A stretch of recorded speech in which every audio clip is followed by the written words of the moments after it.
Hi, we enjoyed working with you recently, and I hope you felt it was worthwhile, given the pressure on your time. Here are one or two things to keep it fresh.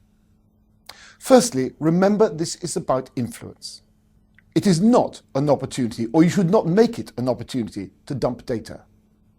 Remember, people might hear what you say, but they won't remember it. What they will remember is how you influenced them, and they'll remember you as the vehicle that delivered it. Now let's look particularly at delivery.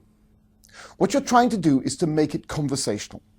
And remember, the most important thing in this, well, the two most important things in this, in fact, are the combination of the eye contact and the pause. Remember the importance of that pause, what it does for you and what it does for the audience. For you, remember, it allows you to feedback. It allows you to get that feedback and read what the audience is thinking and doing. For the audience, it allows them to process and think. And if they think, they'll remember.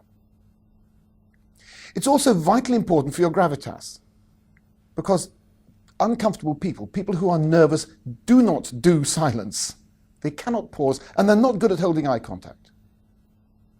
Conversely, somebody who can both hold the pause and hold eye contact is seen by the audience as somebody who is comfortable and who is confident. So, your delivery needs to be relaxed and natural. Next, structure. To make your point, you've got to know your point. And if you don't know your point, your audience certainly won't know your point. So, remember to come up with your point first of all, and from then on you're going to expand your argument. Do not work your way gently towards it, because the audience will get bored, they won't follow your arguments, and when you eventually do come up with the point, they will then have to trace back the arguments that underpin it. So, start with your point and work from there. Now let's talk briefly about notes. I think notes are incredibly important. Nobody's going to say to you, if you've used notes for a really good presentation, nobody's going to say, that was a fabulous talk, but you shouldn't have used notes. If you use notes well, and they really help you deliver a good talk, then use them. The key thing is what form of notes you have and how you use them. And finally, in terms of skills, think about visual aids.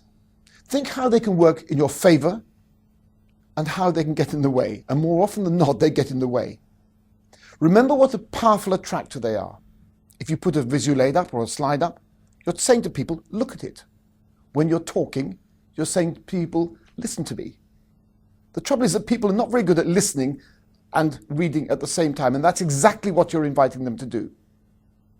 So, when you're using slides, remember that problem that happens upstairs here, and then think how you're going to address it.